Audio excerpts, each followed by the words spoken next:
Greetings and felicitations. Okay, here comes the first round. Boom. And Jeez, that was just boom. unnecessary. You kidding me? You can't be out of range? What? Greetings and felicitations, YouTube. Jarl the Appian Way here, asking what is going on here. This is battle replay sent in by Air Runner, and it features a very interesting gameplay mechanics that we've been talking about all week on the Total War Troy multiplayer Discord server. So first of all, I'm going to introduce the opposition. The opposition is Hector of Troy, and we've got a pair of swordsmen. One of them's just been spotted, but no big deal there. And a chunky core of 3 guards of Troy, 2 Hector's Chosen, 2 Corabantes, 2 renowned swordsmen, escorting a fighter Ravager hero. Out here, off on the other side of the map, we have the swordsmen who thought they've caught a Warlord Commander hero for Amazon, and this is the unit that we're going to be focusing on. In particular, the Commander's ability, None Left Standing, which gives a 10-second, 15 melee defense, 20 melee attack, and a Berserk unit for a whole minute. The rest of the Amazon army, we have, 2 Horsewomen, 3 Labrys Infantry, 3 Oathsworn, 3 Coronites, and 3 Stigonores. So this is Penthesilea's Amazons, and the Horsewoman out here is going to aid the Warlord Commander. We're going to get into this nice little battle here in the tree line. This is actually going to be pretty solidly won by the Amazons. And there goes the ability, None Left Standing, 15 melee defense, and 20 melee attack, and they're now Berserk. So he's lost control of this unit, and it's going to, with that quick 10-second buff, it's already gone. Done. Just like that, it's done. The swordsmen have already basically lost this battle. They're pretty much out. They're going to be done. The other swordsman has an opportunity here to cause a little bit of damage, but the horsewomen, you can't control them anymore, so you can't pull them out. They're going to take this damage. Nothing you can do about it. And they might also get stuck chasing the swordsman. We'll see if they change targets. I think they are changing targets. And then the Warlord Commander is going to be attacking you. So that's how the ability works on the basic level. Here comes another horsewoman to kind of help out against this. At its most basic form, that's how the ability works. It also works in like an area of effect, so if he were to use it again right now, it could actually kind of get that effect going against Labrys Infantry and everybody else. And this play that he does here is exactly what I would do. There, he dropped the ability again. Its telltale sign is this red mist that just kind of paints the battlefield, and you'll see a bunch of these units are going to have the effect here. Mostly just that horsewoman, though. But this is exactly what I would do in his situation, which is you've got the army divided. Just send everybody after the weaker portion. Just send everybody, knock them out, KO punch, get rid of them. This is 2 swordsmen that are now taken out of the battle, and that's 900 points of Hector of Troy gone for the expense of about 300 points worth of horsewomen. So really, really good trade here. Easy victory, and he's going to go ahead and start regrouping his forces down here because he knows that the rest of Hector of Troy is ponderously making its way down the hill here. Hector's Chosen bringing up the rear. So that's completely shattered swordsman over here, and the horsemen are just shattered that swordsman. He can now focus his effort on something else, or if he wants, he could try and cause more casualties. It might affect the balance of power a little bit further later on. Might cause army losses to trigger sooner. Since you have the time and the effort and the energy, you might as well just go ahead and start killing them all off. Now, both heroes in this instance did something I thought rather kind of gutsy. This is a Warlord Commander with javelins, and it makes sense in a second. And then this is also a fighter Ravager in a javelin chariot. Both heroes here sporting the javelins. This is going to benefit the Warlord Commander in the long run because this chariot can be broken. That horse cannot be broken. Man, look at the casualties out here. It looks like both swordsman units are actually stuck out here. They're going to continue to eat them for lunch. Now, this is why I like the pick for the Warlord Commander. Air Runner brought the Warlord Commander specifically for the abilities. And normally, you need to earn Rage in order to use abilities, right? So, and the way you gain Rage is by being in combat. So, basically, you just have her running around, throwing her javelins, boom, kill a couple of guards of Troy. There goes another Berserk, Oathsworn activated here, charges the guard of Troy. Some fairly okay-ish matchup. They're now out of control. Nobody else is up here supporting this attack. But in the meantime, Warlord Commander Hero is going to throw her javelins, kill, about 1 or 2 models each javelin throw. But more importantly, earning up some more rage that she can use to activate abilities. Now, the funny thing is, the ability that she's going to keep using here, None Left Standing, doesn't have a rage cost. It's just, you get to use it every 10 seconds. The cooldown on it is 10 seconds, and the ability lasts 10 seconds. So, every time that she wants to, she activates the ability. There goes another one activated here. 10 seconds of 15 melee defense and 20 melee attack, and it berserks that unit. It's got an area of effect, I believe. It's like a small radius. Here goes the next one. She also comboed it with Leader of Men, or I suppose in this instance, Leader of Women, which affects a bunch of these units in the area. There goes another Berserk. Now, the Berserk ability lasts longer than the buff. So this unit of Stiganoris is out of control, facing Hector's Chosen, and is going to lose. Now, what interests me the most about this, okay, is the downside. And that downside is the Berserk ability. When a unit is berserked, you cannot control what it's doing. Theoretically, it also means that you are not going to break. Theoretically. And I mean, there hasn't been a good opportunity to see that in play, except maybe this Stiganoris right here, right? It really should be breaking with how badly it's been beat up. I can't even see the unit because it's out of control. You can't actually hover over the icon to find the unit. There it is. Nope. And the unit was completely wiped out to the last. No, wait, there's, I think, one left over here. Your warriors are losing heart.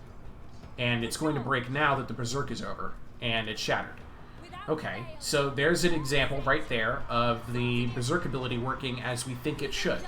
Which is that when a unit is berserked, it loses complete control, and the plus side, it won't break.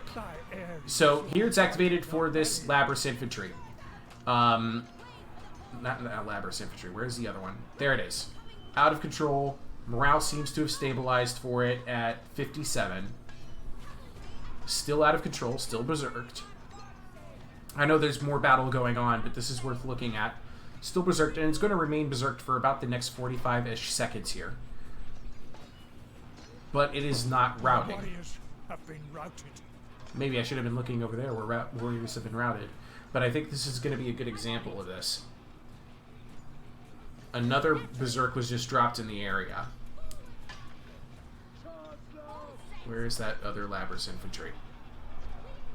Can't find it anymore in the crowd. Yeah, there it is. 13. Seems to have stabilized morale at 58. Though the white bar is much lower than 58 for that unit, that's for sure. Another Berserk dropped in the area. There's 6 units left in that 6 entities left in that unit. 4 left. Still berserked. Alright, I've lost it again. Where is she? Nope. Wrong Labrys. Let me pause it real quick. I'm going to find this unit. Very important here, so we can see what's actually going on. There it is. Okay. Unpause. 2 units left. It is no longer berserked. And now it's shattered. Okay. Well, maybe that wasn't the best example. Where is the hero? Because the hero's going to be using the ability for the rest of the battle. For the remaining 5 minutes. There goes another one. On this Coronites over here. Cordovantes are winning the engagement. The renowned swords are going to get behind this Coronites. And at least there aren't other Amazon units in the area, making it harder for me to find them. So yeah, I want to know what your thoughts are about this ability. Is it OP? Is it ridiculous that, and I'm going to show you, that here's literally traveling all over the battlefield, throwing down this Berserk ability every 10 seconds, everywhere that she can. I think there's plenty of argument. Okay, now some horsewomen are here. That's going to make it harder for me. I think there's definitely an argument here that the ability needs a longer cooldown before you can use it again. But what I've seen in this battle, the last time I watched this replay, it was that units that were berserked were not unbreakable, but it looks like they actually could be. I had seen a couple of instances in other spots in the battlefield where it didn't actually help. Like, for instance, this Oathsworn and this Coordinates out here, the Warlord Commander was there and had thrown down the ability. I just didn't catch it. But those two were under the effect of the Berserk ability. Here goes another one. Oathsworn was not under the effect. Those Coordinates regrouped after routing. I really should just focus on the hero, I suppose. Because there are some instances where she drops the ability down, but it didn't actually stop them from breaking. Maybe this Oathsworn. Yeah, right there. So, right there. That's a good example of it. The Oathsworn, they had that ability dropped right on top of their heads. They still shattered. Presumably, they should have berserked and not shattered. Here goes another one. Right there on top of that horsewind. Broken. Now, is it... It could be that the morale breaking ability, like the trigger for morale breaking isn't exactly as clear cut. Like, I've been operating under the assumption that once a unit has like 0 morale, the unit breaks, right? And that was a pretty good charge right there.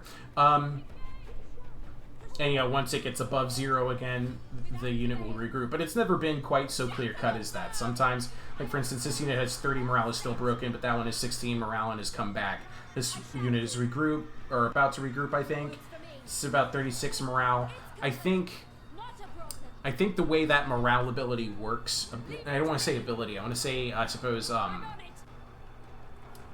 the trigger for regrouping or for breaking has to do with like a percentage-based chance based on how close you are to 0.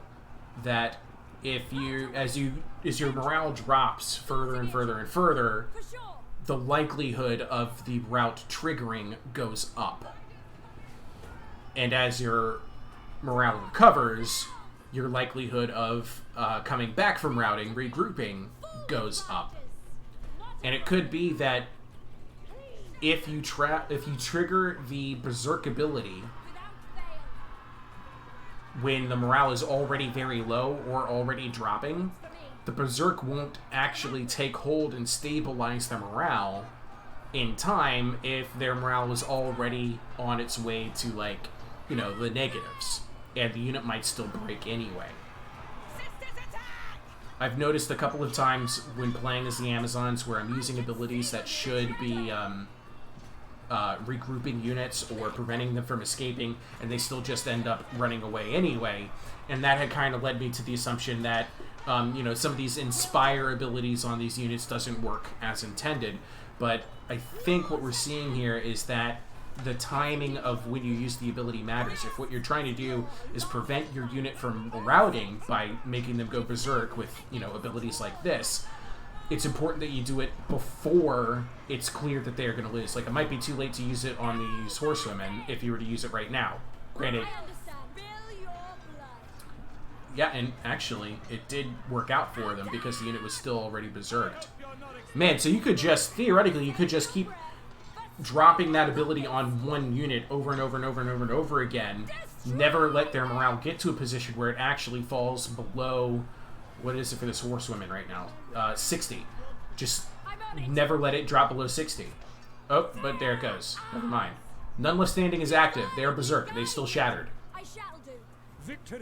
So maybe I'm wrong again. It's... I'm having trouble understanding where berserk and morale coincide. That's what I'm having trouble understanding. We should see the ability activated again to try and save these Coordinates over here, and look, their morale is still dropping anyway. We're down to the last couple of units here, by the way. This is a nail-biter of a battle. It's down to the last Cordovantes versus the last Warlord Commander. Warlord Commander runs her down. Game over. There it is. What is going on? Tell me, community, in the comments. I want to know. This ability is clearly absurd that you can use it every 10 seconds and the Berserk lasts for a minute. The Berserk seems to do its job in preventing a unit from routing, but also preventing you from being able to control the unit, and yet still there are instances where the units are routing anyway, even though their morale is stabilized. What? That's my big question. That's what I'm trying to understand. Anyway, Oathsworn with 100 kills. That's cool. That's really cool. Stiganoris, 122 kills. That's also pretty cool. 80, 91 for the Horsewomen. Huge numbers from Wipeout's Hector of Troy here. Look at this. 271 Hector's Chosen, 164, 215, 220 Cordovantes.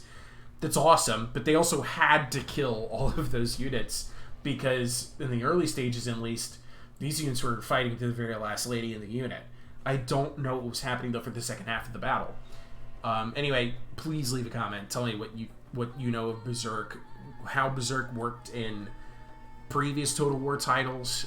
Especially, I think most relevant is going to be units like the Dark Elf Witches in Total War Warhammer. They have Berserk triggers and things like that. Lizardmen can go Berserk. I want to know how Berserk works versus how it interacts with morale. That's what I'm not understanding. Anyway, ta-ta. I love you all. I'll see you guys in the next video.